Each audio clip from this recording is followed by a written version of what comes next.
क्या सुना दी? बिथा सुना दी। और उसने कहा कि मैं बहुत गरीब हूं, बहुत गरीब हूं, और रोने लगा। पेड़ को दया आ गई।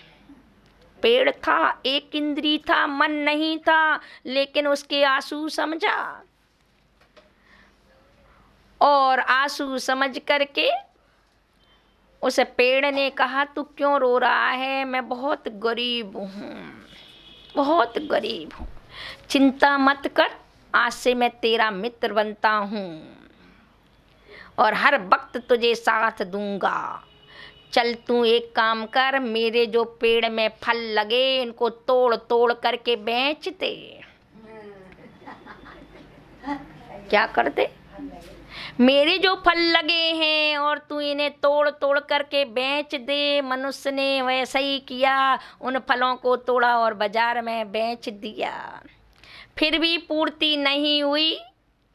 फिर उसके बाद पुनः आया और पुनः कहने लगा कि अब मेरी बेटी जवान हो गई, इतने में पूर्ण नहीं हो पा रहा मेरा गुजारा, अर्थात आजीविका पूरी नहीं चल पा रही है, तो चिंता मत कर, मैं तेरा मित्र बना हूँ, तेरी पीड़ा को समझूंगा। एक काम कर, जो फल तो तोड़ता था, मेरी टहनियों को, पत्तियों को भी ले जा करके बेच। उसको ले जा करके बेचने लगा। बच्ची की शादी हो गई। उसके बाद फिर आया, अब बहू लाना है तो मेरे तना तोड़ करके, अर्थात काट करके, लकड़ियों को काट काट करके अलग कर दिया। अब उसके बाद पूरी लकड़ियां जब काट करके बिल्कुल थोड़ा सा ठूट बचा, अब ये धने बहू आ गई, पैसे वाला बन गया, तो इसने मित्र को छोड़ दिया। क्या कर दिया? इसलिए ध्यान रखना, अपने परिणामों में जो स्वार्थपना आ गया, अपने भावों में जो तुच्छपना आ गया, अपनी पूर्ति करने में जो आ गई कि मंदिर जब तक आए, जब तक हमें कुछ मिलता रहा तब तक आए, और मिलना बंद हुआ कि हमने छोड़ दिया। हम अपने रिश्तों को इसी प्रकार से निभा रहे हैं, जैसे जब तक आपकी रिश्तेदारी यानी कि स्वार्थ है तब तक रिश्ते निभ रहे हैं, और जैसे ही स्वार्थ खत्म हुआ कि रिश्ते खत्म हो गए। ये छोटे छोटे परिणाम है, बिल्कुल तुच्छ परिणाम है। नमक की भांति तुमने अपने रिश्तों को तौलना प्रारंभ कर दिया। जैसे भोजन में नमक है, जितनी जरूरत उतनी लेते, उसके बाद अगर एक्स्ट्रा हुआ तो फेंक देते हो, फेंक देते हो। ऐसे ही शायद तुम अपने भावों को इतने छोटे बना के कि जब पूर्ति हो गई तो चाय रखा, और पूर्ति नहीं हो तो भगवान को भी छोड़ा। ऐसी शायद इंसान की परिणति ही बिगड़ रही है। देवों की परिणति नहीं बिगड़ रही है, तिर्यंचों की परिणति नहीं बिगड़ रही है, नारकियों की परिणति नहीं बिगड़ रही है। यदि बिगड़ रही है इस पंचम काल कलयुग में, तो इस मनुष्य की परिणति बिगड़ रही है, मिथ्यात्व के वशीभूत होकर। अपनी इतनी छोटी छोटी भावनाओं में, तुच्छ तुच्छ विचारों से, अरे तुम इतने क्षुद्र क्यों होते जा रहे? कुआं का मेढक आकाश की गहराई, आकाश की ऊंचाइयों को क्या जान सकता है? सागर की गहराइयों को क्या जान सकता है? कुआं का मेढक तो अपने कुएं में ही रह करके कुएं जैसी सोचेगा। यदि तुम्हें भी तीर्थंकर जैसा पद प्राप्त करना है तो कुएं के मेढक बन करके कभी भी प्राप्ति नहीं हो सकती है। यदि तुम्हें तीर्थंकर जैसा पद प्राप्त करना है तो सागर के विशाल गहराई को या आकाश की ऊंचाई को पहले तुम्हें विचार बनाने होंगे, तब कभी ऐसे त्रिलोक का पूज्य पद यदि तीर्थंकर पद है, ऐसे पद प्राप्त करने के लिए इस छोटे मोटे विचार में नहीं। वह ठूठ इंतजार करता रहा कि मेरा मित्र सुखी है कि दुखी है, आया नहीं बहुत दिनों से मिलने के लिए। एक दिन साता में हम फूल जाते हैं और असाता में भूल जाते हैं। साता में फूल जाते असाता में भूल जाते हैं। वो साता में फूल गया था, एक ना एक दिन असाता जरूर आती है। यही तो हमारी सबसे बड़ी कमी है कि हम साता को में ऐसे विचारों से भर जाते और असाता आते ही भगवान के पास आ जाते। यहाँ पर जैसे ही वह असाता का आया उदय, फिर उसे मित्र की याद आई और फिर मित्र के पास जाता है तो देखते हैं मित्र तो ठूंठ की में इतना सा उसमें खड़ा था, सांस अटकी थी कि मेरा मित्र पूछ तो लूं सुखी है कि दुखी है। इस विचार में सोच वह खड़ा था और जैसे ही मित्र पहुंचता है और मित्र के पास पुनः रोने लगता है कि मित्र मैं आज पुनः दुखी हो गया हूँ, तू कैसा है। तो उसने कहा मैं तेरे लिए तो विचार कर रहा था, लेकिन तू तो इतना निकला कि जब तक तेरा स्वार्थ था तब तक तू मुझे काटता रहा, लेकिन जब आज मैं तुझे यही पूछने के लिए खड़ा हूँ, सांस मेरी टिकी है कि मेरा मित्र कैसा है, ये विचार में खड़ा। मित्र कहता है कि मैं पुनः भूल गया था लेकिन पुनः रोड पर आ गया हूँ, तो क्या करूँ। फिर कहता बस इतना बचा हूँ, इसमें जितनी तेरी हो जाए उतना भी ले जाए। और उसने कहा कि मुझे जड़ से निकालो और दूसरी जगह पर अच्छे से लगा दो तो मैं फिर पुण्य पल्लवित हो जाऊंगा। देखिए एक इंद्री था, कितना पवित्र विचार था। एक इंद्री था, एक मित्रता की मनुष्य से, तो उसने अपने तन को दे दिया, अपने फल को दे दिया, अपनी तनाव को दे दिया, सब कुछ दे दिया। लेकिन ये इंसान देखिए मित्र तो बना, लेकिन किसका मित्र बना, वित्त का मित्र बना और चित्त से मित्र ना बना, इसलिए चेतना नहीं सुधार पाया। तो आज मैं तुमसे भी कह रही हूँ सत्येषु मित्रम गुणसु प्रमोदम। जब सत्य अर्थात जीवों के प्रति यदि तुम्हारी अच्छी मित्रता होगी तो प्रत्येक जीव तुम्हें साथ देंगे। इसलिए पहली भावना आपकी मित्रता की होना चाहिए। एक मित्रता की चर्चा करने से कभी मित्रता नहीं बनती है। विश्व मैत्री के हम जगह जगह पर पोस्टर लगा करके अनाउंस करके बड़ा मंच बनाकर क्षमा वाणी पर्व मना लेते हैं, लेकिन कभी सोचें विचार करें क्या अंदर में कभी क्षमा वाणी मनाते हैं? दिल में कभी मित्रता रखते हैं? जो तुम्हारा खुद का खून है, जो तुम्हारे खुद के रिश्ते हैं, उन रिश्तों में भी यदि स्वार्थ की सिद्धि नहीं हुई तो उनको भी कट कर देते हैं, कर देते। ये सबसे निकृष्ट विचार बन रहे हैं। तो आज सबसे पहले निकृष्ट विचारों को विसर्जन करना है। ये विचार कहते हैं मोबाइल की गैलरी और दिल इतने साफ रखना यदि कोई खोले तो उसे शर्मिंदगी पैदा ना हो। कम से कम इतना साफ रखना, क्योंकि यानी कि चेहरा, चमकता हुआ चेहरा तुम्हें कुछ भी नहीं देगा और चमकता हुआ मन होगा तो सब कुछ मिल जाएगा। क्या हो जाए? सब कुछ मिल जाएगा। इसलिए खूबसूरत सुंदर वाले व्यक्ति को मत पसंद करना, यदि पसंद करना है तो खूबसूरत दिल वाले को पसंद कर देना। अगर ये खूबसूरत दिल वाला होगा तो जन्म जन्म तक तुम्हें साथ देगा। इसलिए अपने दिल को खूबसूरत बनाना है, अपने मन को खूबसूरत बनाना है। तो आज ज़रूरत है अपनी भावों को, अपने विचारों को, अपनी सोच को, जो आपकी छोटी छोटी नेगेटिव सोच या तात्कालिक सोच होती जा रही है, छोटी सी सोच के कारण आप सभी घर घर में गिर रहे, घर घर बर्बाद हो रहे। और जैन दर्शन कहता है जो द्रव्य से तुमने जो काम किया, चारित्र में जो आया है तुम्हारा, या वचनों में जो आया है, उसका फल तो तुम्हें 90 यानी कि कितना, वचनों से 7% मिलेगा, क्रिया से तुम्हें 3% मिलेगा, लेकिन भावों से करोगे तो 90% मिलेगा। जैन दर्शन भावना प्रधान है। तुम मंदिर में बैठे ये मायने नहीं रखता, तुम किन भावों से बैठे ये मायने रखता।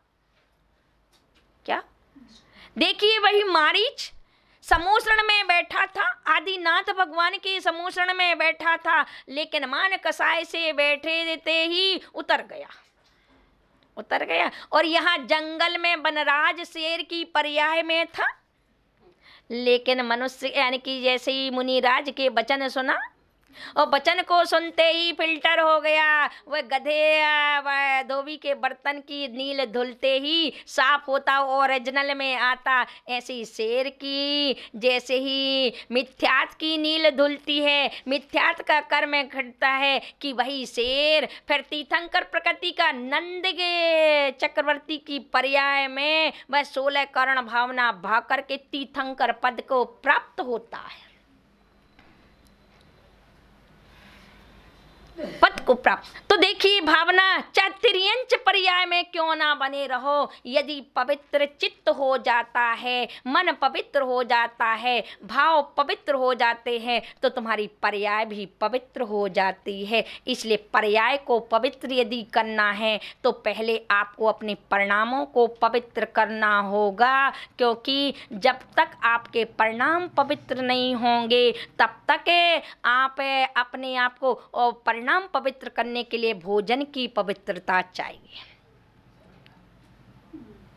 भोजन जितना पवित्र होगा परिणाम उतने पवित्र होंगे। इसलिए कभी कभी तुम लोगों के यदि विचार समझना है तो आप अपने अपने भोजन को बता दिया करो, तो पता चल जाएगा कि आपके विचार क्या हैं। आचार्य विमल सागर जी की परंपरा में एक परिणति वो चलती थी, अर्थात एक नियम चलता था। ऐसी परंपरा चलती थी कि जब विमल सागर जी आहार करके आते थे, उनके सारे शिष्य जब आहार करके आते थे तो उस समय इरियापत भक्ति के दौरान में पूछते थे सबसे कि तुमने क्या खाया क्या खाया। अभी मैं सोलापुर चतुर्मास करने के बाद फिर परम सिद्धे गुरुदेव विराग सागर जी का 25वीं रजक जयंती महोत्सव उदगांव में मनाया जा रहा था। वहाँ पर गुरुदेव ने हम लोगों को बुलाया और हम लोग मिलने के लिए यानी हम लोग गुरु दर्शन के लिए गए। वहाँ पर जैसे ही पहुँचते हैं तो सन्मति सागर के साथ में गुरुदेव का चतुर्मास हो रहा था, और बैठते ही सारी माता जी लोग बता रही थी, क्योंकि वही परंपरा चल रही थी इरियापद में। तो पूछा गया आपने क्या खाया क्या नहीं खाया। उसमें सबसे बड़ी माता जी मेरा नंबर लग गया। सबसे पहले मुझसे पूछा गया। अब मैंने कभी ये पद्धति देखी नहीं थी, मुझे आश्चर्य लगा। इतने सारे लोगों के बीच में ये कौन सी छोटी सी बात पूछना, इतनी छोटी सी बात, क्या खाएंगे जो चौका में मिलेगा वही तो खाएंगे। तो मैंने कह दिया क्या खाया, तो मैंने कहा जो चौके में था वही खाया, सहज भावों में जो चौके में था वो खाया। तो गुरुदेव कहते हैं नहीं, जो खाया वो बताओ, जो खाया वो बताओ। तो मुझे अंदर से लगा क्या नहीं खाया होगा, बहुत कुछ चीज़ खाई होंगी, क्या बताऊं। तो सारे लोग बता रहे थे, मैंने भी बता दिया जो जो खाया। उसके बाद मुझे आश्चर्य लगा और मैंने अकेले में जाकर के गुरुदेव से सन्मति सागर जी से पूछा कि महाराज मुझे ये बात अच्छी नहीं लगी।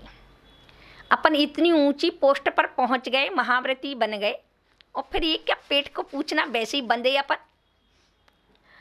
अरे बेटा नहीं जानोगी, सब कुछ बदल देगा।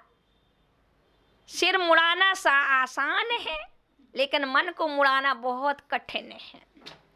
विचारों को बदलना बहुत कठिन है, विचारों को बदलना बहुत कठिन है।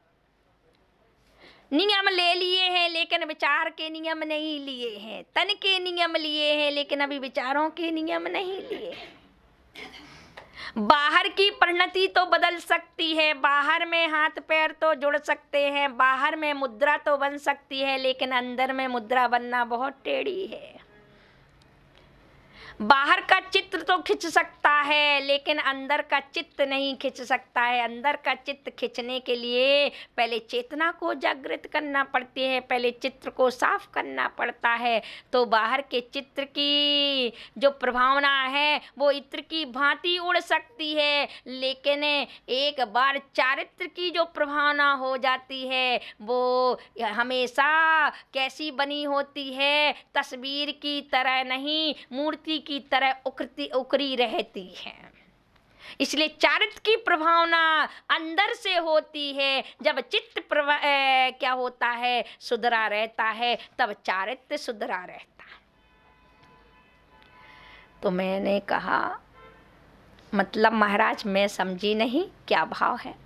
अरे इस चित्त को पकड़ने के लिए, गुरु के लिए पकड़ना है, शिष्य कितना गहरा है, इससे एक नहीं दो नहीं सारी बात पता चल जाती है। जैसे एक थर्मामीटर को यहाँ लगाओ तो अंदर का बुखार पता चल जाता है, जैसे इस कैमरे से आप थोड़ा सा देखो तो अंदर की बात पता चल जाती है, जैसे एक्सरे से अंदर की चीजें पता चल जाती है, ऐसे ही इस शब्दों से अंदर क्या है वो पता चल जाता है। क्या पता चल जाता है? ये पता चल जाता है कि पहले तुम्हारे विचार कैसे हैं।